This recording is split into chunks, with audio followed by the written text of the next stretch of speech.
That was strange. Well, hello, creatives, community, and kind folks. Welcome to RPG with DBJ. I am your host, DBJ, having technical difficulties of some sort or another. Very strange. I hope you saw the Obsidian Star logo because it didn't show up on my end. Thanks, Drew. I will acquire an absorbent towelette in just a minute to absorb the moisture. No, thank you very much for being here. Um, I think you and I are still going through. I haven't been able to punch through too much more in the heroines labyrinth book, but I'm enjoying it. I'm enjoying it very much. But today we're going to go over. I am continually, very slowly, but continually adding new details and elements to this Obsidian Star tabletop role playing game. And while I want to share a lot of the layout and because the layout is actually more detailed than a little bit, um, even though I really enjoy doing it and trying to make it as um, it's the art of simplicity that I'm trying to embrace as an armchair graphic designer. I am not professionally trained at all. This is just pure experimentation, but also trying to make it as simple as possible. And I keep complicating it. Far too many. It's too many. Like, oh, it's crazy. The trying to make it something simple that's becoming more and more complex is annoying to my brain because I'm enjoying the complexity, and I'm like, that's not where I'm supposed to be going with this. But I did want to share it out to you for those who are new to the channel or don't even know what the hell we're talking about. It is a tabletop role playing game. So now I am just sharing some of the layout and more and more features to not only explain what the game is about, like the character creation process, which I've been able to narrow down to one page.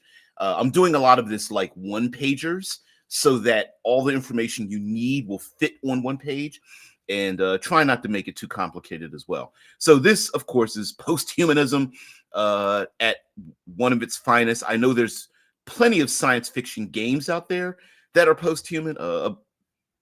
Eclipse Phase and Altered Carbon are the two that come to mind, but there's no limit to fantasy, so there's no reason not to have this for science fiction as well. So, of course, I have very slightly over time. Let me share out the link. Mm-mm-mm. All right, let's put the link in here so if somebody wants to jump in and make a comment or something.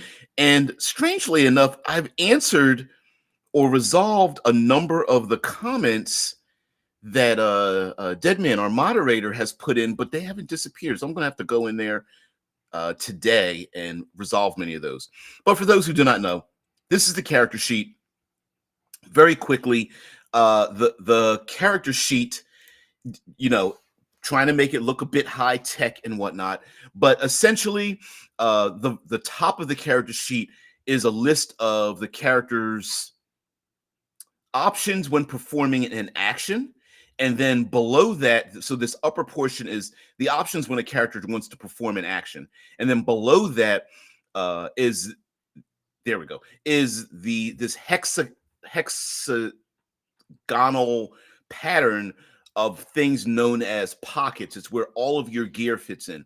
And it's, of course, not just tools, but it is your personality, it's all your traits and things of that nature.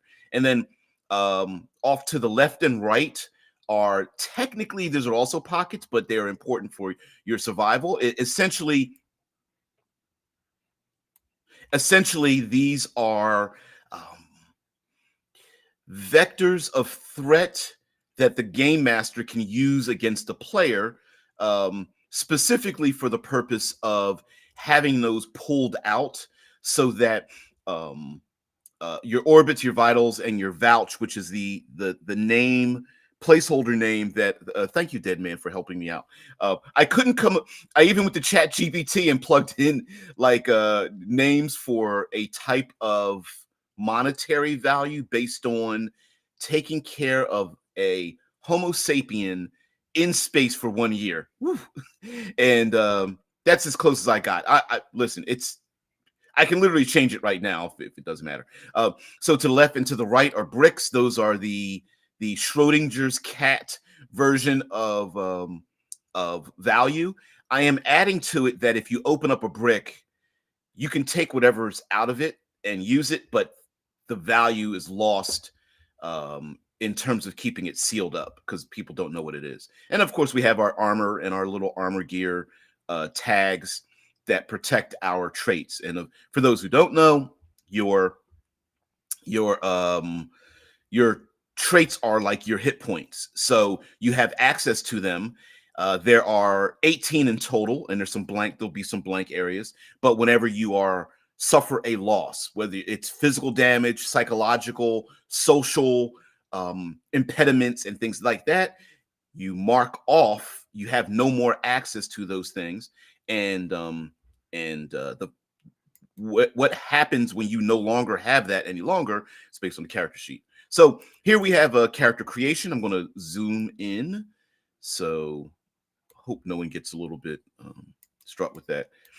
You can tell that I'm starting to enjoy these watermarks in the background, and I feel like I've let me know if while this is zeroed in, if it's too distracting or not, because I can always reduce the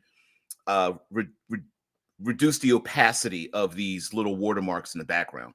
So I'm going to zoom back out. So that's what the watermark looks like for character creation. It looks like it's not centered. Anyway, so for methods, you really don't have to pick a method for your character sheet. It's just listed there so you can tell when you are trying to perform an action, how much risk you want to take. And it's readily available to you. When you use your approaches, you pick 3, and is the character creation process. Because it is a 2d12 system, you're going to see the number 12 very often. So for your approach, you pick 3 and divide 12 points between them. Assign a score of only 2 to the other 3 approaches, which means that they are going to be your worst approaches. And then you have a focus. You pick 1 focus and assign a score of 4 to it. You'll see that you'll get more options as it goes on. For your orbits, vitals, and vouchers, you divide 12 points between each. So orbits represent time potential. So there's something in the background of your character that may or may not happen that will come close. The easiest description of this would be Han Solo and Jabba the Hutt, and he owes a debt. So there's something in your background that will the orbit of that thing in your background is lingering, and at some point it may come close and come crashing down on the life of your character. Vitals, it is the abstract of taking care of your life out in deep space. This isn't just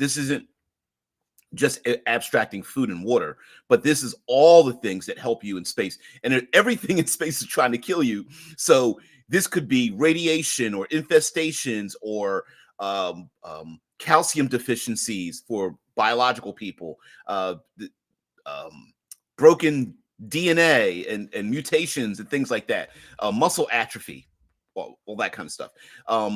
For the same applies for mechanical beings as well, whether they need to reboot or have hydraulic systems, or of course get rid of the radiation in their body, that kind of electrostatic baths and things like that.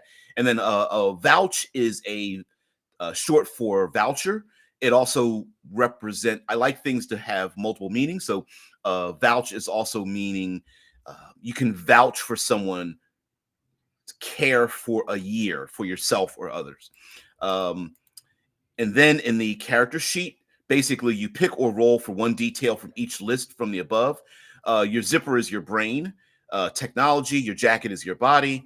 You have random traits like whether you're smart, brilliant, quick, alluring, graceful, things like that. Treks are where you've been and places that you're familiar with, and of course your personality trait. And you get to pick one from each list. You get other options as well, but this is character um, creation. And then there are additional things you gain from your jacket that you are inside of. And then there's you get to pick something for your life path. So I haven't made a life path like random rolling thing. I probably won't. Um, it's a little daunting to create one that's going to encompass everything. So, but for your life path, this is essentially your last step of your character. You could get to pick 3 additional details from any of the 6 lists. And I think I'm going to actually make some more lists. You can also pick another focus, and then you describe your history, your experiences, and current status within the constellation.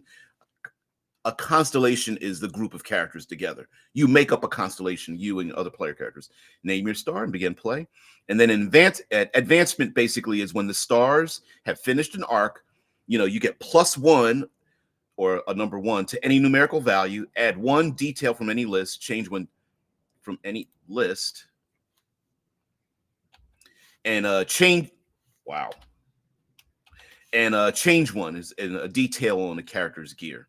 I'm vacillating back and forth between calling them traits and details, but not sure.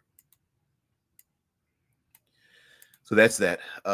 Here is I've been working on a Starship character sheet, and Starship character sheet is basically made like a regular character with different nomenclature.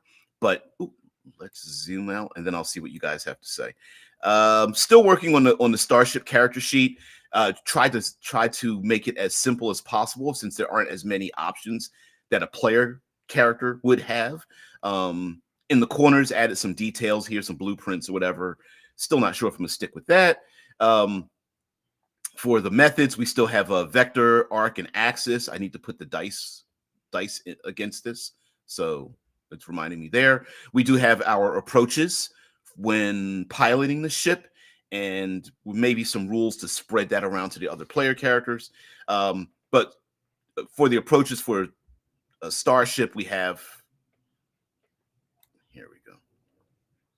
Boop, boop, boop.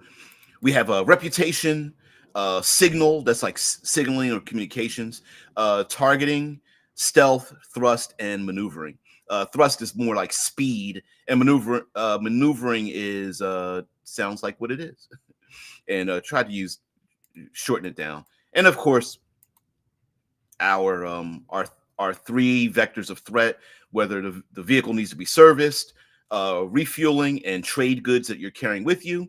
And then, of course, details that we'll get for the Starship, kind of armor, weapons, the hull design of the ship, the main portion of design, what kind of core is on the Starship, and then your systems, things held in storage, and your power system, and of course data cores if you ever find them, and that kind of thing. So but let me see what you guys have to say. I've got some more to show you, but sorry, going through it very quickly. Deadman says, correction, it would be divide 12 points between them, not between each, between them. Thank you, Deadman. See, this is why you need an editor. Okay, so let me.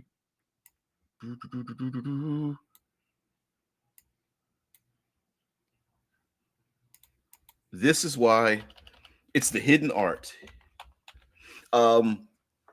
Editing is not just about making, for those who don't know, the reason why editors are important is because it's not just punctuation, spelling, and proper word usage, but it's also rhythm. And when it comes to game design, the hard part about editing game design is that it's like both fluff and writing instructions on how to make a peanut butter and jelly sandwich. So it's sometimes there's a little bit of like, we could say this in 18 lines, but maybe we should maybe only narrow it down to 3 lines or something. Or all of us have a pattern to the way we talk and or write, and that pattern can have a musicality to it that can lull someone into boredom. meaning like using the same 5-word pattern or same 6-word pattern over and over again, and an editor will break that up. No, use 3 words, use 12 words, and that kind of thing. These are just descriptions of, I'm trying to put in order the more detailed use of each part of the character sheet. And for those who don't know, of course, at the bottom of many of these pages is a red mark. And this is just a question. It has nothing to do with what's above it. Each of these pages will have a question on it to challenge your thoughts about posthumanism. 200 years in the future, if this option is available or these things are available, how would you feel about it? There are no good answers. These are just questions to start a conversation. So we talk about approaches, methods, approaches, focus, what a focus is and how to use it, and all the types of foci. A focus, sorry, I'm going back. Sorry. A focus is similar to, somewhat to, a traditional D20 character class function. So like adrenaline here as a focus is similar to rage for a barbarian. It's similar, or maybe more like monk, somewhere in between there, or a little bit of both. And so a focus, and you can see that I put this little focus element in the background. It just so happened to accidentally fall in line with the little red. I made the little red dot, and then I changed the color to red, and then made it more translucent, and when I made the size, it focused in on the zero, on the letter O in focus, and I was like, I'm gonna leave it right there. Sometimes things like that happen by accident, or no, most of the time they happen by accident. But you can mix and match your foci. So characters start with 2 of them, one from your jacket, and then the other one is from you just random. You can randomly roll or just pick. Usually people want to pick, and but anyway, that's what a focus is. And then we have orbits, vitals, and vouch. And this explains what orbits, vitals, and vouches are about. So an orbit is basically is potential time, and vitals are taking care of your body, survival, and then a vouch. And each of these will have a score. Usually it starts out with 4 between them, but you divide 12 points between each. I am self-correcting myself here, dead man. But you divide 12 points between each, and when you roll the dice at the end, I'm stating it should be at the end of each scene, but I think it's too often for your vitals. But anyway, if you succeed, you don't need to worry about your vitals. You're okay. You're healthy. But one way of doing it is that between each scene, the game master can say, hey, this particular narrative part threatens something. So for example, if the players were, I don't know, they're on Mercury and they're being bathed in solar radiation, then the characters may need to get a radiation bath to get rid of the radiation that's in their body, or maybe they might be ionized, or whatever the case might be, dehydrated, or have a calcium deficiency or something like that. And the reason for having vitals and orbits and vouches is to bring the characters out of to prevent players from turtling up, because there's always something on the horizon that is beating against them. And this is a hard sci-fi setting, which makes a lot of sense, right? Like you have to worry about the muscle in your heart. You have to worry about isolation syndrome from boredom and going crazy. You need enrichment. Heck, you might even want to engage in some of your vices and that kind of thing. And a vouch is again how much it costs to take care of someone for 1 year in space. And so you don't need to. Now you will be rolling your vouch like you would roll for these others with a score of 4. So if you roll 2d12, chances are you're going to have some failure in it, which means, and vouch is like your wealth. And so minor things like getting a meal or renting a taxi or something, you just ignore it. You don't have to roll for it. But if someone wants to rent a starship or a very expensive aerodyne automobile or something like that, you roll for your vouch. And if you make it, you had enough money. So vouch isn't direct. It's not like if you had wrote a number 4, you have 4 vouchers. It's abstracted. So each time you succeed, that meant you had enough money to pay for it. When you fail, you have no more access to your wealth, and you have to uh, reestablish your wealth, whether it's going to the bank or talking to space dealers or something like that. And then these are examples about rolling the dice. um Dark dice have a greater outcome, but you have greater chance of loss. Mixing the two means your loss, your success and failure rating is going to kind of be equalized. And then using fulcrum just means that you're going to be a lot more safer, not as effective externally, but to yourself, you're not going to suffer as much harm. And here we're going to have, we go through a bunch of lists of the details or traits. Like I said, I haven't finished it out, but under personality, um,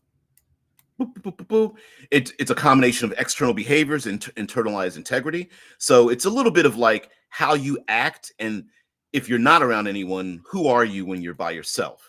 So of course, every character begins with one personality trait, and then every character has a trait they do not have. So you have a negative trait, and then you can kind of, and story wise, you can explain like, well, why don't you have that trait? Did you used to have that trait? And does it bother you that you have that negative trait? And of course, the negative trait is the opposite of the positive trait.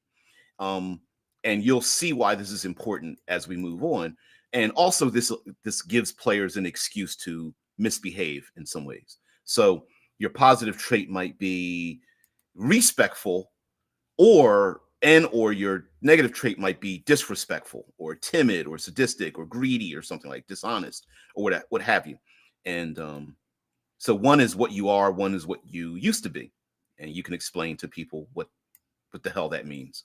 um and then we have rolling dice. I have to clean this up just a little bit. Deadman has a comment on the end.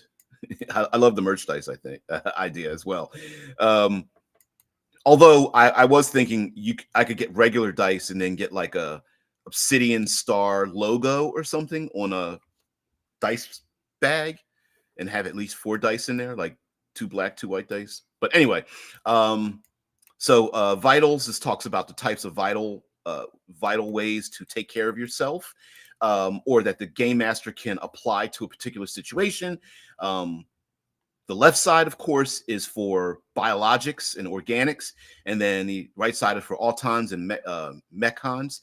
Uh, Autons are autonomous beings. They are mechanical beings, like less cyborg, more android, that are autonomous. They don't have a radio connection to like the internet or anything like that.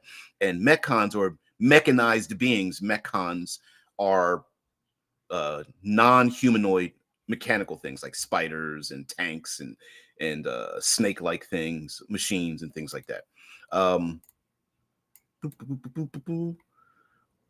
Oh, sorry. And again, here's the list. Here is the list of things that could happen to you that you need to revitalize your vitality. So there's like neuroplasticity massage. Mind you, this is rules light. So what does it mean? I don't know. I came up with some wording to try to make it a little bit more interactive and descriptive. What it means to you is exactly what it means in the game, right? So like isolation syndrome mitigation. What does that even, like, how do you do that? I don't know. That's up to you. Calcium deficiency interlace, muscle atrophy contra injections. What the hell is that? I don't know, but it sounds good. If you're a machine, you might have a dust and flush and wash, or power cell recharge, or alloy fatigue analysis, or maybe even replacement parts exchange, thermal bleed and coolant flush, things like that.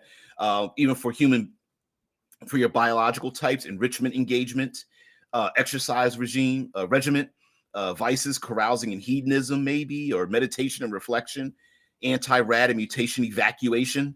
I'm for some reason I'm imagining it. The evacuation sounds kind of dirty, so, but it probably isn't. circadian cycle reevaluation is a thing. So, you're getting your sleep cycles back, stuff like that. Oxy deprivation, rejuvenation. Lots of shins in here, but whatever. Anyway, those are examples. Sorry, going through some more stuff. Death and deletion. I changed one thing in here with death and deletion. To the left here, when a star, your player character, chooses to die, they choose, like if you self-sacrifice, you martyr yourself, you decide that the mission, I'm going to destroy my body, but my cortical stack, my zipper can be saved later, and you choose to do that, they permanently remove a personality trait, replace it. 12 deaths is the limit. So the personality traits are listed above. Whatever your personality trait used to be, what is, you scratch that off and you replace it with another one. And so there's a list of 12, and you could come up with your own, but the limit is 12. At a certain point, you kind of won't have a personality any longer, and you'll just be an NPC. Whatever we're going to call NPCs, and I haven't decided yet. The opposite of that, is, of course, is if your character is killed, murdered, or dies from unforeseen circumstances, the star must remove an approach and a conviction as a choice before zipping into another jacket. And you guys understand what zipping and jacketing is, things like that. So, and then just before death, you have a couple of options. You can go out, you can go out like a nova and just go out in a blaze of glory, but make up another character. Nebula is like you vanish mysteriously and you'll come back, but we're not sure where you've been. And then you come back later on, basically take a break from the game, and then you come back, and this could be 10 minutes because you went to get something to eat or go to the bathroom, or this could be 5 sessions because you had your work schedule was changed and you're able to return. And then there's the void where you just choose to become beaten, and you still remain in the game currently, but you really can't do anything except crawl essentially and not really offer anyone else help, but other players will have to help you out, things like that. Here we talk about conundrums. Conundrums are basically the mechanical, the science, it's art and science game. So the science of it is it'll have a number between 1 and 12. And once you reduce it down to 0, you have solved the problem.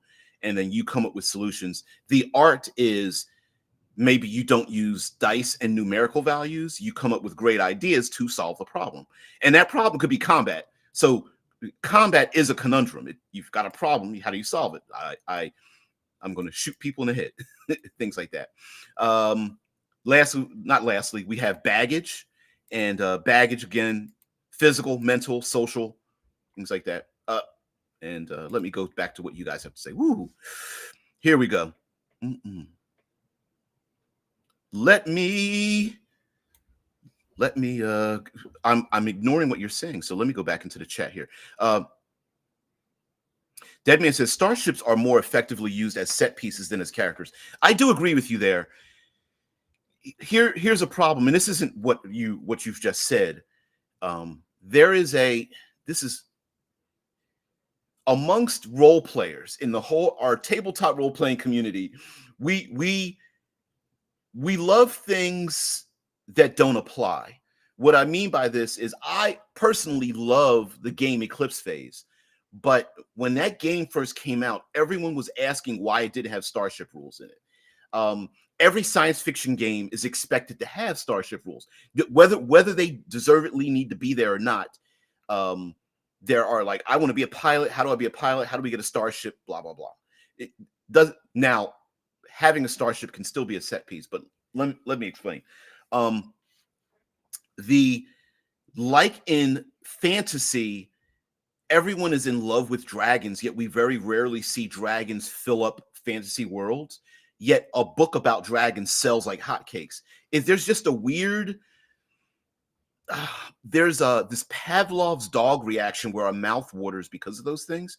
So while I do agree with you, I'm still holding on with my fingertips on actually having a starship be a character. But I think there's a middle ground and make it as a set piece, but then have minor details to customize that set piece, if that makes more sense there, Dead Man. But listen, I don't disagree with you at all. Dead Man says, you had it written correct. You said it wrong. Nah, no. Listen, I thought it was wrong, but no, you thought you were wrong, but you were mistaken because I had it wrong. So don't tell me I was right. Killian says, damn, this is good advice. Yeah. Yeah, Taste But Out says, posthuman is easy over here. Really? It's kind of complicated, to be honest. Yeah. Caligula says, turtling up is underrated. True. Yeah, word salads. Yeah. Turtling up. John Harper, who created Blades in the Dark, and I'm surprised I went so many episodes without mentioning Blades in the Dark yet again, but mentioned about the propensity for players to want to turtle up. And so in Blades in the Dark, he specifically, Blades in the Dark, a neo-Victorian setting of characters engaging in heists and gang activity and assassinations and theft. So characters heal their hit points, what's known as stress, by engaging in their vices, going out and starting fights, addictions, gambling, sex, that kind of stuff. So engaging in your vices heals you. And his point was he didn't want characters hiding to heal, like in traditional fantasy. We're going to find a air quote safe space to drink our potions of healing and use magic and stuff. That's fantasy. And in science fiction, while I do want characters to be able to heal up, to recover, I was like, but there's got to be a better way than just a bunch of characters turtling up. So unlike a tavern, the sci-fi version and hard sci-fi is there are locations in various habitats where you go to rejuvenate the thing that's wrong with you. Calcium deficiencies, muscle atrophy, radiation, so on and so forth, sleep deprivation, oxygen, lack of oxygen or maybe too much oxygen, isolation syndrome and things like that. So the players have to go to those places. And then from at that point, they engage with the rest of the world. Maybe they find other people there. It's like a Elysium for vampires. It's the violence doesn't happen here because everybody needs to use these places at least part of their life continually. So yeah. Taste But Not makes a point. Can you buy vouchers? And you okay. You don't buy them, you earn them. And then a vouch equals what it takes to take care of a person for 1 year. So an example would be if your character, how do I explain this? If you did nothing, one vouch would take care of you for 1 year. And if you are a person who's problematic in a space hab, if your value or you don't have enough vouchers to take care of yourself, they'll probably kick your ass off the starship or the space hab because you're absorbing your body waste, your heat waste, the space you're taking up, the effluvia that comes off of your body, the amount of food and water and nutrients that you absorb. Your mere presence affects other people. And if you aren't value added to that location, you can kick rocks. And so I was trying to, and I didn't want to call it credits because that everybody calls space things credits, right? And I was like, oh, I don't want credits. I was like, something else. And I was like, vouchers is all right, but I also think you can vouch for someone else. Like a family member who has a problematic relative could vouch for that person to live on that space hab because they're a problem. So, yeah. Drew says, cooking with DBJ today made with word salads. Word salads are very, you know me, I can't stop doing, I can't stop.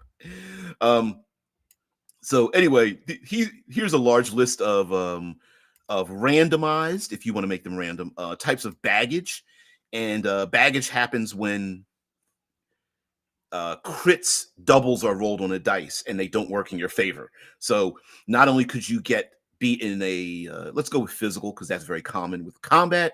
So not only might you suffer physical damage, if doubles are rolled and it's not in your favor, you might suffer from debilitating pain, or you might be punctured or overstimulated or irradiated and that kind of thing. Now, you can ignore this all you want, but what happens is your vitals score, your vitality score will decrease, and it keeps decreasing. And on average, it'll be a 4. You can raise it up or down, but because you'll decide during character creation. But the what happens is your baggage will keep stacking, and I'm gonna have to put this in there because I was gonna say the maximum amount of baggage you can even carry around with you is going to be equal to your vitality score. But that's, I don't know if that's too limiting. So that's on like on an average of 4, 4, 5, 6. I don't even think as a player character you would even want to carry around that much baggage, but but but that's the whole point of using the language that I do. And if you take a look in the background, the watermark is a backpack. It's your baggage. It's the stuff you're carrying around that both you and the people that know you are just like, you need to drop that bullshit. It's annoying to the rest of us. Of course, we have our convictions, the usual convictions, the 6.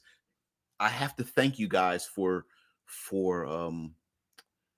with the word salading, for you guys for coming up with the different ways of just describing the various convictions and such.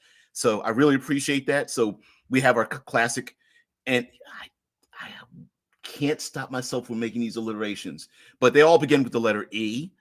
Um, and it feels like they are all equal to each other. And like I said before, if your character dies, you got to scratch off a conviction that you can't go back to and pick another one as you recover from your near-death experience. And well, not near death. Your character probably did die, and you come back, but you're changed.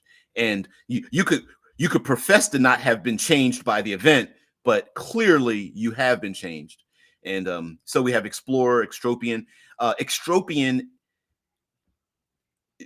outside of this game means someone who's trying to strive for immortality. So in science, extropianism is the study of immortality, of life extension.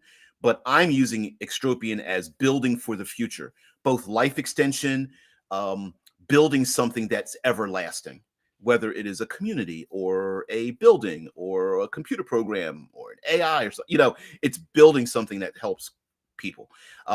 This is kind of the alignment system, but it's far more proactive, and you use your convictions to heal if you've suffered any losses. So expansion, enterprise is the business version of conviction. So of the convictions, let's expand this out here.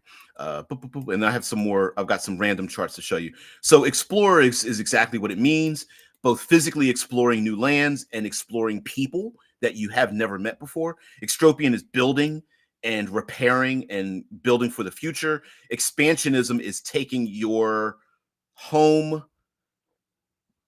political, socio-economic, not economics, it's more social and political, and expanding that to other places. So however you live one place in A, you take it to B and establish something there.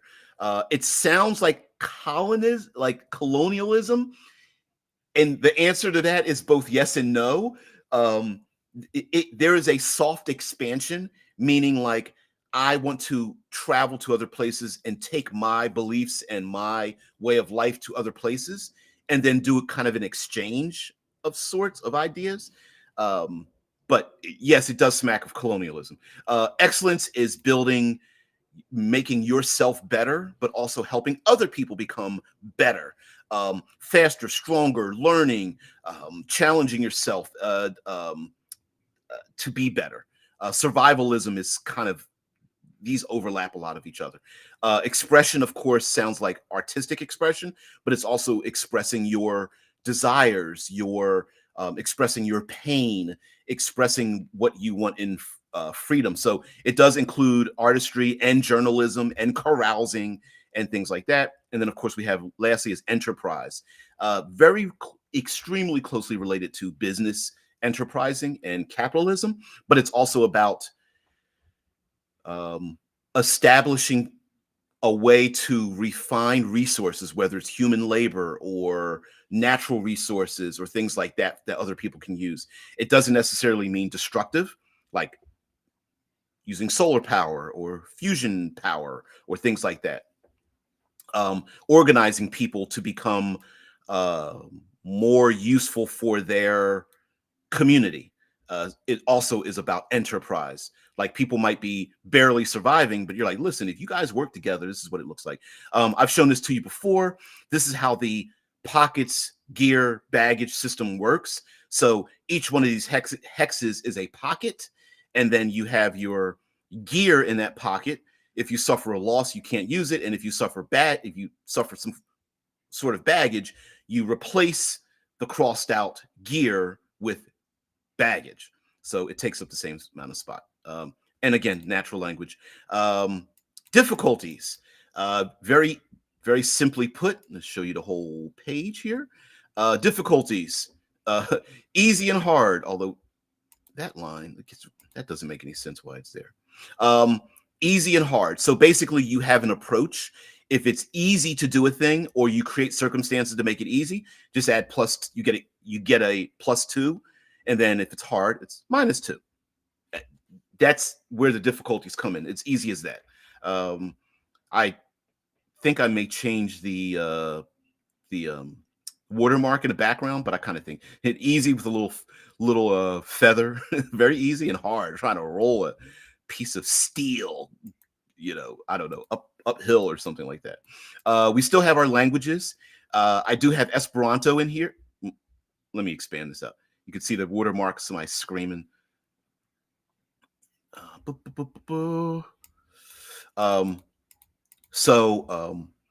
Languages, again, operate the exact same way as everything else. So whenever all of your details or traits on your character sheet, whenever you roll the dice, you want to get the most bang for your buck. So if you have a trait that applies to what you're about to do, you get a +1. So if you have a language and that language is useful to communicate with somebody else, you get a +1.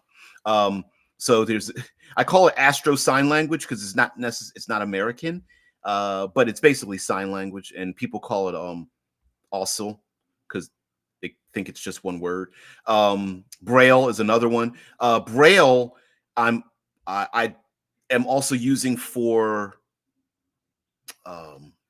documents. So Braille comes in these like scroll-like tubes, so that is a physical documentation of like a contract or something you can impart to someone else, and it's also very secure. So you don't have to put it online. You can actually physically have a Braille tube taken from one person to another, and read it by putting it in a Braille tube reader, or you just pull the tube out and feel what's on it. So Braille. And used in ceremonies and things like that, and making information secure, like a written contract, essentially, is what those Braille tubes are. There's Ing, which is English. Ing, of course, is spelled halfway because in 200 years, we probably won't understand what English is. We'll only understand 50% of what's said. So that's why I call it Ing. Funny facing, heads or tails, the rest of it. Anyway, you guys, doesn't matter. I'm not going to go through all these, but you get the point. They're languages. And lays etch, Morse code, mud, nautical flags, ramp hands, things like that. Enemies, haven't finished that out. Try to make random enemies. Bricks. Here's one. I'm making these random charts of 144 options. So there's 12-point random charts. So you can roll a d12 to find out which of these 12 you're going to use, and then roll another d12 to see what's on it to come up with something random. I haven't finished all of it. Weapons are going to be last, but these are things in the bricks. Remember, I was telling you about the bricks and what would people take into space? And it kind of is they are valuable socially. They're not valuable monetarily. So it is people pack things away inside of a brick that is a organized size that gets packed onto things you take out into outer space. And it measures, they're sealed up. You can't tell what's inside of it, but it measures it is a unit of measurement of volume, mass, density, and weight, all in one, to take into outer space. And some people take various things, whether they're dirty socks or photo albums or whatever the case, random bullshit or lethal toxins or whatever. And people will trade a brick or two and have conversations about it, because since they're sealed up, you don't know what's inside of it, even though most of it is useless for the most part. But you might find something like chocolate bars or um, scuba gear or I don't know, any number of things, rebreather masks or something like that. Um, you know, a perfectly functional spacesuit or something. So you don't know what's inside of them, but once you open it up, the mystery's gone, and they're time dated. So the minute you open it up, you've kind of ruined the value of it, because the value is the mystery box, not what's in it, if that makes sense. But players can, of course, will want to open as many as they want. Um, so yeah. So anyway, we have different categories, whether it's like tools, weapons, food and drink, drones and pets, games and toys, passcodes, and of course, all of this can be storytelling elements, right? Especially when it comes to like passcodes or drones or documents. What else is it? Valuables, useless items, xenofringe things that you really can't explain. And so there's a bunch of those. I'm going to end up filling it out. You guys can help me out if you have some ideas. So if you have some ideas to fill out some of these, replace some, don't hesitate. Just put it in here. Chances are 99% of the time I'm going to throw it in there. Here's another habitats, uh, creating random habitats, and each letter corresponds to two tables below based on that letter. So there's two H tables, two A tables, two B tables, blah blah blah, and randomly rolling a habitat. And there's 144 different options. You can build one randomly, or just go like, okay, I just need to know what kind of technology they use primarily, travel around the habitat, and hazards, right? Or you can just go, I'm just going to roll a bunch of D12s and that kind of thing. I'm going to expand this out so you can kind of see some of the options here, and then see what you guys have to say, because I cannot see your comments. Killian says, "Will you sing for us? You don't want that pain. You don't want that." Anon says, "Couldn't get past the rules in Eclipse Phase to even see what it didn't cover." Ooh, so wrong, but so right. Uh, the, the the rules are so extensive in Eclipse Phase that it turned people off from the game, and that's unfortunate, because it had a very simple system, which is percentile system. They just didn't think of it like a complicated menu for a very simple restaurant. Sometimes a menu doesn't need to be as complicated as it is. If you just have like, here's some meat items, here's some sides, here's a dessert, you're done, right? Um, yeah. Drew says vouchers basically space Koku. What's Koku? Am I missing something? You're probably. I know you're right, but I don't know what Koku is. Dragons are overrated and for unimaginable normies. Hence, they sell like hotcakes. Ouch!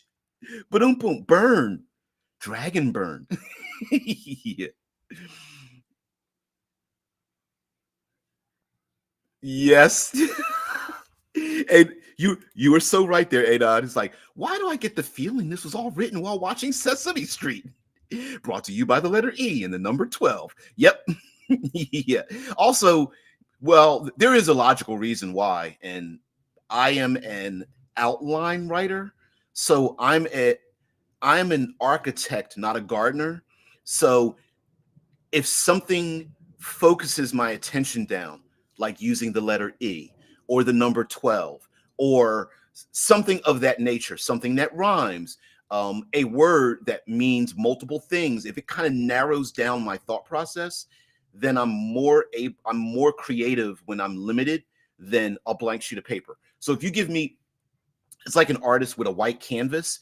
Sometimes the first brush stroke is the hardest. But if you tell an artist, here's a canvas, but I'm only giving you 3 colors, and you must make a cityscape, many artists become uh, um, enthused because now they know what their purpose is. But if you just say, make me anything, here's a blank canvas, and I'm that way. I need an outline of some sort. I need to be corralled in. Yeah. Uh, Druden says koku are the federal Japanese currency, with each coin representing the value of rice to live for a whole year. Yes. Thank you very much for bringing that up, because I forgot where I got that from. I've been watching Shogun, and in the television, I had forgotten that in feudal Japan, a koku was the amount of rice it takes to support someone for a year. And I'm using this. Yes, it is very much koku. Now, I really should call it koku, but I wasn't sure how many people would know where that came from. And you can tell that I'm not using very many culturally specific words. And so yes, that is exactly where that came from. That you exactly what that is. Except I forgot where the origin came from. So I followed my path and then forgot where the breadcrumbs came from. We thrive on pains and it. Anon says, seriously, the issues in play. What explain yourself, please. I would love to hear it.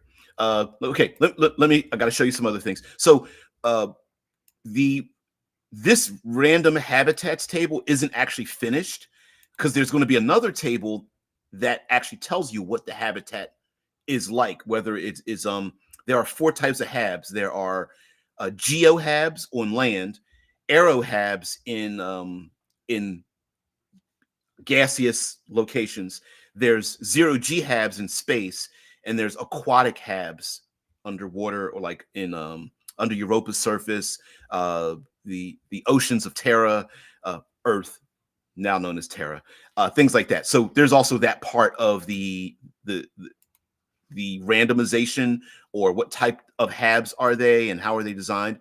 But this is just gives you like, PC goes to random habitat. You don't know what to do. Roll some dice, D12 plus a D12, and you could roll it as many times.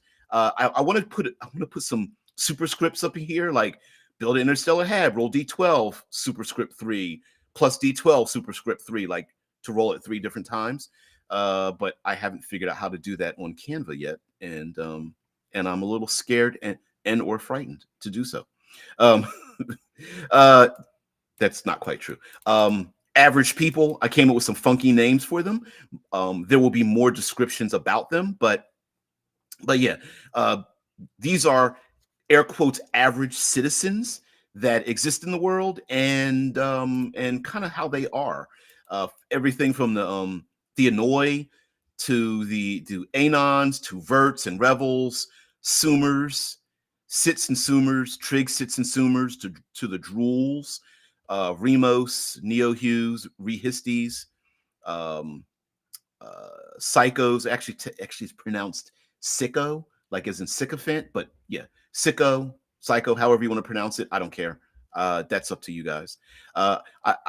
I'm particularly proud of the watermark that I put in here with the faded individuals and the one red that sticks out. Of course, these average people are kind of crazy in many ways. Most of them you don't really want to know, but I thought it would be pretty interesting, because the term trillion is going to come up often. There are trillionaires and at least 1 trillion people that live in our solar system.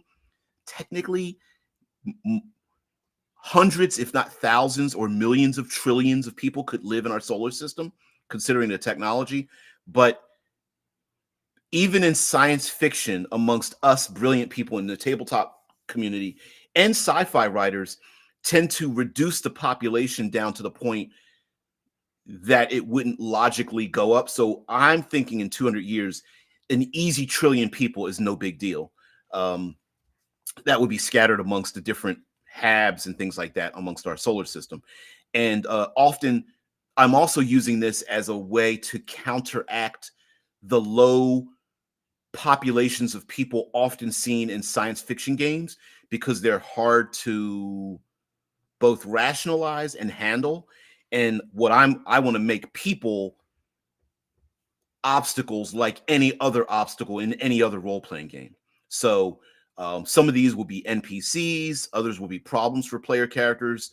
Most of these people, you're going to roll your eyes and go like, "Oh, I hate dealing with them," but that's the whole point: throwing challenges in front of people.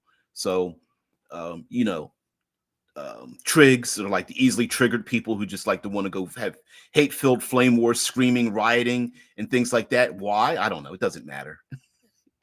Pick a random animal, vegetable, mineral. That's why they're mad.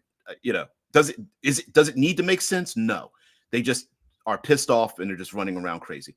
Um, Drools are as in drooling. Remos or remote operators. Those will probably be the most common NPCs players will have substantial connections to, because a Remo is a person who probably is at home or at least close to home that remotely operates things outside of their home based on where they're at. So let's say they're on the moon Deimos orbiting Mars.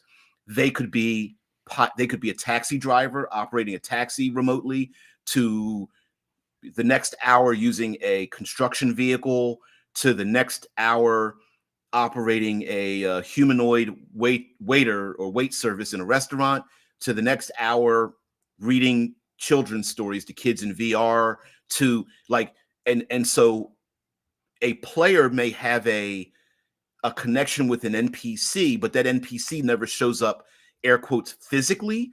They just operate mechanical things around them as an NPC. And I thought that would be just very interesting to have an NPC that doesn't even look human, but they have a connection to them. Or to convince that NPC or finagle a way to get that NPC to take over a machine that is remote operated when someone else is operating it and they need them for like a heist or a mission or something like that. That kind of stuff. And other people, I know many of you will want to be Anons, like our own Anon in our chat currently.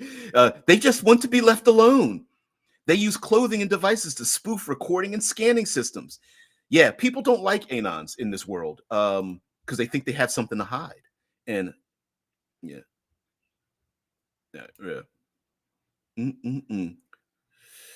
Anon says, ultimately, how does all this guide player behavior? Why would they choose to use one approach over another? Why would they choose to take unnecessary risks? Why? Okay, let's talk about that. Um, I like the question because it challenges the thing. So let's go back to the character sheet. So here we have here we go. So we have our method and approach. So um, I'm going to use the same thing I've used a million times. You want to unlock a door. Now, if you are, first of all, you want to unlock the door, how are you going to do it? Well, what kind of approach are you going to use to unlock that door? Do you want to do it swiftly or wildly? Probably not. You're going to pick an approach, probably carefully or subtly. Now, the argument could be made, and this is, I'm building this into the system. You may argue with me that I think you should be used carefully to carefully unlock the door. And you may say, no, I'm trying to subtly unlock the door because I don't want anyone to notice. Right. And that conversation isn't an argument. That conversation is go, oh, I see what you mean. Because an approach isn't just how you do it. It kind of describes what you want to happen at the end of what you're doing, while you're doing it, before, during, and after. So an example would be you are a dignitary, you're pretending to be a dignitary and you're trying to unlock something, but you're having a conversation with people around you, or you're trying to steal a pass card out of someone's pocket, or whatever the case. It's a heist action and you don't want people to notice. Well, being subtle is probably what you want. Boldly is basically you're making noise. You want people's attention. You want someone to draw attention to yourself, and so you might do something boldly. Now, being bold could help out your player characters, right? Hey, I'm going to talk loudly in the party so everyone looks my way, so my counterpart can do something subtly in the background or swiftly in the background, like swiftly stealing that pass card or something like that. Now, when it comes to the dice rolling, if you roll, there's light dice and dark dice, and you roll two of them. You get to pick which one. If you roll the light dice, it means that both success and failure won't have any of those yes, no, if, and, or buts. It won't be partial success or failure. You either do it or you don't. I want to unlock the door. Okay, roll two white dice. You either do it, you succeed or fail. We're not going to go some players don't like the yes, no, if, and, or buts. They don't like the partial success. But someone else may say, listen, I'm in a firefight and against, I don't know, World War IV, fourth age machines. These are WW4 machines from the Fourth World or Galactic War. So I don't know, just pulling something out of my ass. And these machines are powerful. So I want to roll two black dice because both success and failure is going to give some extra thing.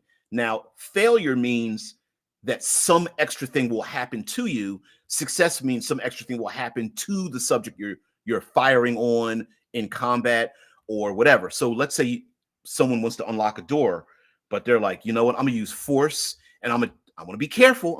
Being careful or being, but I'm gonna use two black dice because I really want some added benefit. And we can have a discussion. What added benefit do you want?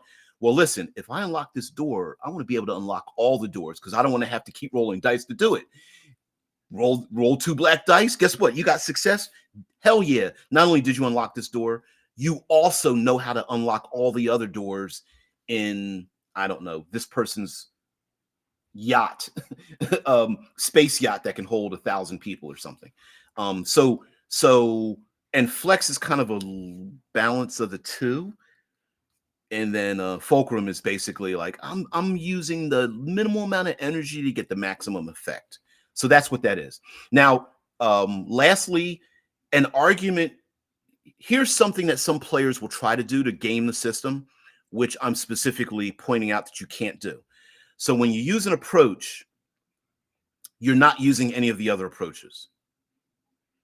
And that sounds like a strange phrase, but if you're being careful, if you're doing something carefully, you're not doing it swiftly or boldly or wildly, right? So what that means is that if you are doing something carefully, you can't also claim that when the guards are going around for their second thing that, well, shouldn't I have unlocked the door quickly? No, because you weren't doing it swiftly. If you decided to unlock the door swiftly, yeah, you got through the door and closed it up. But guess what? The guards heard the door lock and unlock. They don't know why or how, but they might come and investigate. So, and this is all narrative. The purpose of it is to have the conversations and stuff. So I hear you, Caligula's. Yeah. I hear you. He's like, French toast. And Drew says, I do not want to unlock the door. I want to keep it locked to keep them out. Are you role playing this game in your own household? Yeah. Yeah. So by the way, in character creation, your character will pick three of these approaches that are going to be the ones that you always default to. And kind of like our personalities and our behaviors, the approaches that someone use is the thing that they normally do. Like the person who talks too loud, or the person who doesn't think, but they like to move real quick and get something done very quickly, but they don't like to sit down and think about it, or the person who doesn't move quickly and takes too long. That's me, where I like to sit back and assess the situation, and whatnot. So, yep. Mm-mm. Subtle? I can do subtle. My percussion drill is inconspicuous. Yeah. Well, See, that's the thing, right? Like I want to drill through the safe or something with my drill, and then we can have a conversation about it. Like, I don't think you can be subtle about that. Maybe you might want to work with one of your players. And then another player's like, well, you know what I'm going to do? I'm going to boldly go up to the guards and have a conversation with them. Loud, boisterous, talk about the last, zero G football game or something like that. And I'm going to boldly approach them. In which case, then I'm as a game master, I might go, yeah, that kind of makes sense. You're making noise, or you're turning up your music, or you're revving your car, or whatever. You're making a lot of, I'm gonna knock over the boxes in the warehouse and make a bunch of noise while he uses the drill, trying to be very subtle or whatever, right? It's that kind of thing. And then that's where that comes. That's where all of that part comes together. So, yep. All right. What else do we have here? Go back to where we were. Zip, zip, zip, zip, zip, zip. Habitats, people. And the rest of this is random pages of things. Like here's some starships that I can use for free. Um, I still got that AI art. I want to show you how I've modified a bunch of that AI art to get it into this black, white, red system. I still have these sitting here, but I'm probably going to delete most of this. I while I like the colors and the concepts, it doesn't fit any longer. Uh, Here's an AI oracle. Like, you can use it when you are unsure of a particular. Both the game master and players are unsure of something. A lot of like solo games have like an oracle to it, and this is what an oracle table. It probably needs to be filled out even more and have two more categories, especially when it comes to like the danger or quality of a place or thing, and then maybe another list for something else. I'm not really sure how I'm going to put it, but yes. So this is the if no, yes, and or buts table over here. Yes, and yes, but no, but, and it's that kind of thing. Like if someone goes to a space hab and they're like, do they have an armory? And you're like, I hadn't thought about that. You could roll dice, and then that way you're not specifically choosing to make your players um, harmful, or you're not making their life better or worse. You roll randomly. So if someone says, is there an armory? We want some heavy weapons. And you use the oracle, right? So you use this the AI oracle here, right? And you're like, oh, is there an armory? And you roll anything from a 4 to a 9 on a D12, then it's yes but or a no but. So there might be like, is there an armory? No, but there are black market people who have access to weapons, or the local authorities have weapons. Or yes, there's an armory, but it's not where you think it is, or it's not open to you. Or yes, there's an armory, but consider the fact that the weapons there are all tagged for their owners, or they are tracked because they're so dangerous. In this hab, anyone with a firearm of any type is tracked and things like that. Here's some of the color grading that I've changed, and slowly trying to here we go. I changed some of the AI art, and changed the color grading. So a lot of the AI art I chose to use with red, whites, and blacks, and things like that. And then here is an updated version. Sorry. Here we go. I can't show it to you. All right. I guess I'll just have to do it this way. It's hard to see this. Your foundation or your jacket is your body. And there is a relationship between the jackets here, the bodies that you can choose as a player, and the culture that's related to it. So if you as a player zip into a jacket, but you don't have the culture, there's a built-in, how to explain this. People will presume you are part of the culture related to that jacket. Because if you chose to be in that jacket, apparently you chose to be with those people. And so that friction is built into the game. So if you choose to be zip into a Cro-Mag body or jacket or that foundation, you'll get certain benefits from it, but socially you'll also be treated a certain way. So here again is the plus one, add one, change one part of a character advancement. So when your character advances, you can choose, or whether in a narrative, you can choose to have another jacket because that's how character advancement is. It's basically like leveling up, right? It's a plus one, add one, or change one. So if you are in a Cro-Mag jacket, you add plus one to your bold or wild approach, even if it's one you haven't picked. You get to add one, so you get to add a trait to your character, either intimidating, athletic, or muscular, and then you get to change one, either change a um, a current focus you have to combative or uncivilized. So every character still has two. You get two focus or foci, and if you zip out of like an auton, like an autonomous machine, and you zip into this Cro-Mag jacket, you can change one of your foci to either combative or uncivilized. And then Cro-Mags are biological and use the biological vitals list. So that's basically it. And each of I'm starting to update most of these, both with the color grading and so you can see how to use black, white, red, grays, things like that. The Urani still, so they are. And then again, here's another listing for the character. Oops, wrong way. Here's another listing for the character creation part of it. So in addition to the choices you get above, whatever jacket you're in, you get to add one plus one to your bold or subtle approach. You get to add one of these, either charming, aesthetic, or graceful. Aesthetics are how you dress. So aesthetics can be used deceptively, like I'm going to dress as a construction worker so no one sees me. It could be going to a dinner theater. I'm going to dress like I am part of the upper echelon. It could be dressing so you fit into the dregs of a hab. Hey, they live in the undercity, and I'm going to dress a certain way, appear like I belong. Um, that kind of thing.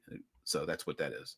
And then change one, cadre or cloak. Cadre as a focus is like being able to call numbers of people around you for whatever reason. Maybe you have connections with people. Maybe they're your clones. Maybe you have you are a political individual that can call a bunch of favors. Maybe you are law enforcement and you have backup.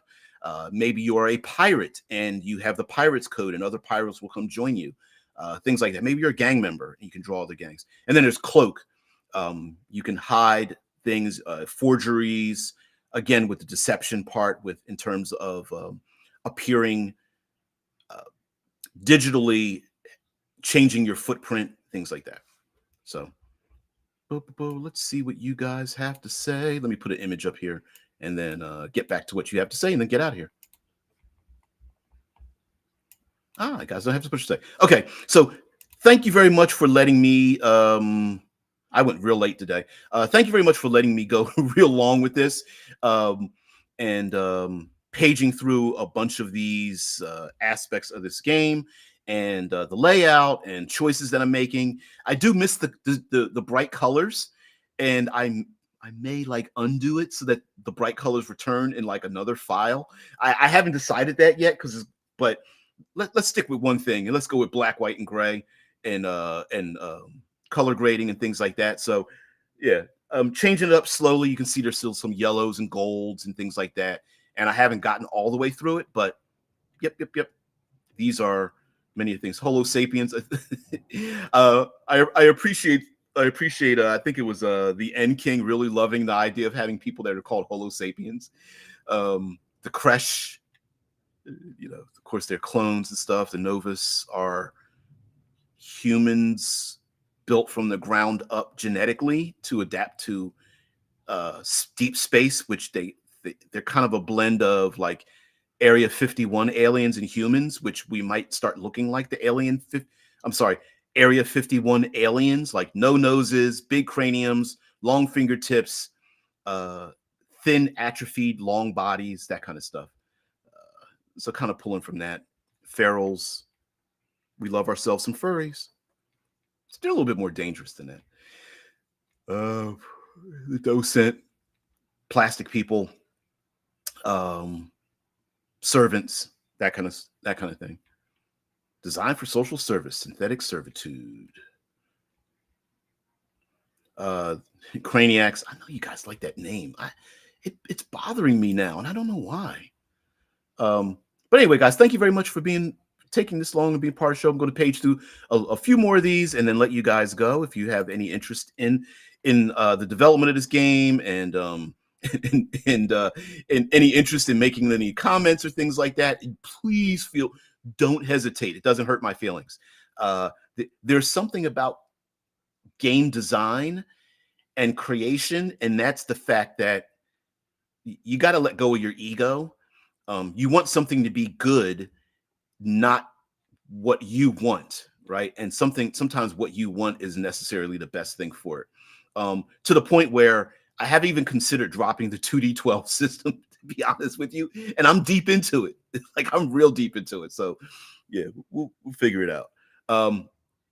Yeah, Martians and their cuts on their faces. The Lunarians they do look creepy. I gotta admit, these their faces are like really, really like, oh, super skinny, super smiley, like, yes, I'm smiling. Don't bother me. I'm really smiling. You could tell it's AI art because they put these little artifacts in there sometimes, and without really detailed ways to like modify, you can really tell that this looks like AI art. I'm gonna put a like AI art logo or something, I think, on a lot of this. And I'm still debating getting rid of the AI art. I mean, and I'm not married to it, but it does help me personally. It helps me think about the thing. I'm a very visual person, and I like the visuals. So the Adrian, the adrenal monks of the future, kind of cool. Well, some of them are monks, not all of them. The verdant plant people. They produce oxygen. Yes, they do. Produce oxygen um, and extract nitrogen from soil, but they also help uh, upon their deaths. They really help hydroponic gardens and things like that. So it's a point of pride for them. Uh, Human beings, Neuroforge. I might change their name, but I like the idea of people being able to buy, sell, trade, steal different personality traits and skills, and plug them into their brains to get an easy one up. Like, oh, I need to be a brain surgeon. Click, here I go. Genomancers. I'm probably going to get rid of this. The hyphen just makes it look like it sounds dirty. Genome answers rather than genomancers, because it sounds like Geno, like we would pronounce it genomancers, but they're actually genome answers, which could be. Uh, I wonder if I could just call them genome and then the actual word answers. Actually, that might be kind of cool.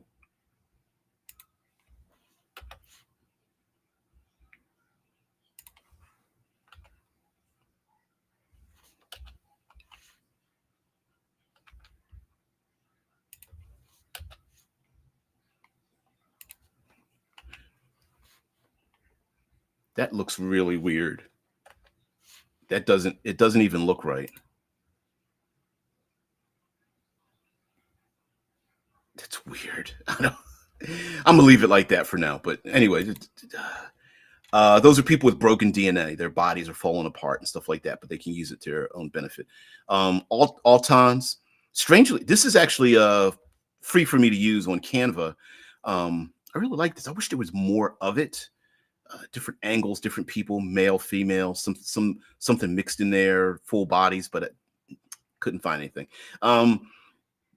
This is not AI art, or it could be AI art, but it's off of Canva. But so I don't know. I don't think it is. I think it's some 3D modeling. But anyway, autons are a specific type of mechanical people who are not linked to a cloud. They are trusted because they're not linked to a cloud. Because if they were linked to a cloud, there's a possibility that they could, be remotely controlled and things like that. So, nanomage. I don't like the name nanomage, but people who carry around big balls and nanobots. Star Knights. I hate that name, but I want something like that, like power armored royalty, knights, samurai, cowboy styled.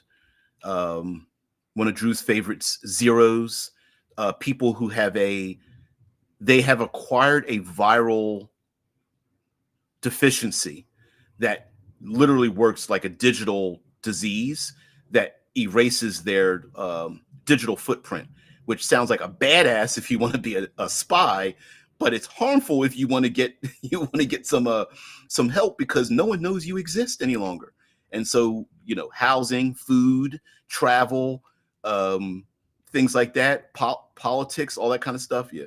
And then this is a bunch of crap that I threw at the end of the document. Sometimes I'll throw random things at the end of documents so that I can go down and snatch them up when I want to. So those were maps from Dyson Logos that are free for commercial use, and I'm going to reapply them. Yeah, genome answers. Yes. Yeah. There's a plenty of those mistakes in there. Dead Man says be sure to He says be sure to fix the Chromag in the why play the for several more, because what I did is a copy and paste, and I copy and pasted it and like boom, boom, boom, made another page and another page. And when I did that, it just translates all the information. So you are absolutely right. Yep. Just had fucking sorry to record it. You gotta apologize to me. You don't owe me jack shit, dude. So yeah. I'm happy you were able to do such a thing. So, you don't owe me anything. Drew says, sure, I let go of your ego. Mine is fine. I mean, I'm probably the most humble human being there is, even more than that orange person. You are overseas, so you can say such things. Here is you say something against that person and it's like a death threats, which remember my motto. You can measure the veracity of any faction, belief system, political group by the way they handle their most fervent detractors. If they call for exile, death and destruction, then I'm going to completely ignore anything they have to say, whether they think they're right or not. Yeah, Shice, it sounds like a serious, crunchy show this time. I'm going to have to review it later. It is. So, but listen, I've gone an hour, almost an hour and a half, hour 25 minutes. So, but you are absolutely right there, Dead Man. I've got to go in, and if I can show you how I did this. So, right here where my cursor is circling and highlighting it, there's an add page thing, and I can just add the page or delete a page. And so, if I add a page, I can I'll do this as an example. So I can add a page and it becomes blank. Let me delete that out there. Or I can just duplicate the page.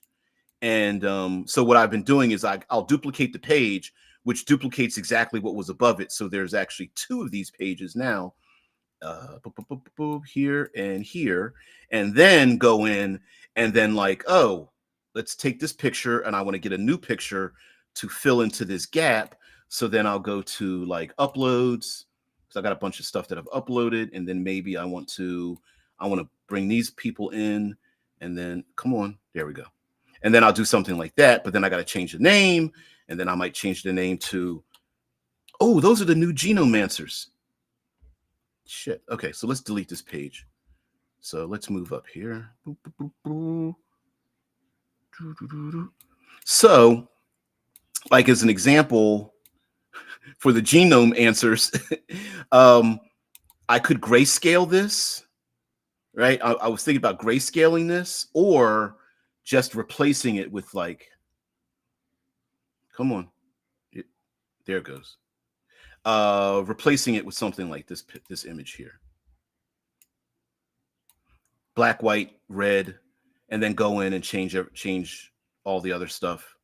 Change this to what color? Text color. Nope, can't change it to that. Red, and there's a certain shade of red. There we go. So something like that, right? And then I would change, of course, it's not general intelligence. So I've got to go in and change all that stuff. Like, why would they want to be this? Who are they? Where are they from? Blah, blah, blah. And that kind of thing. So come down here, change the jacket part, the story, like where they came from, the vision, like why are you this person? And then these other little, 1 to 3 to 5 lines of dialogue. And then it's why play a genome answer. And then I'll have to figure out how to size this in there, right? Like, probably what I'll do is put this together, put that down here, and then move some of this dialogue down and move this up just slightly so it's not sitting at the very edge of the page, something like that.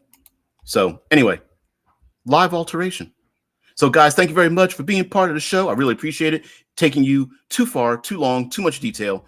But thank you very much for letting me do this. So guys, have a great one. I will see thee later. I will definitely fix many of this. Guys, have a great one. I will see you bright and early Monday. We're going to talk about the Fermi paradox. And if you've gone this far, really, if you've gone this far, or you're listening and you can't hit the stop button, do the damn thing. Like, share, subscribe, let other people know about it.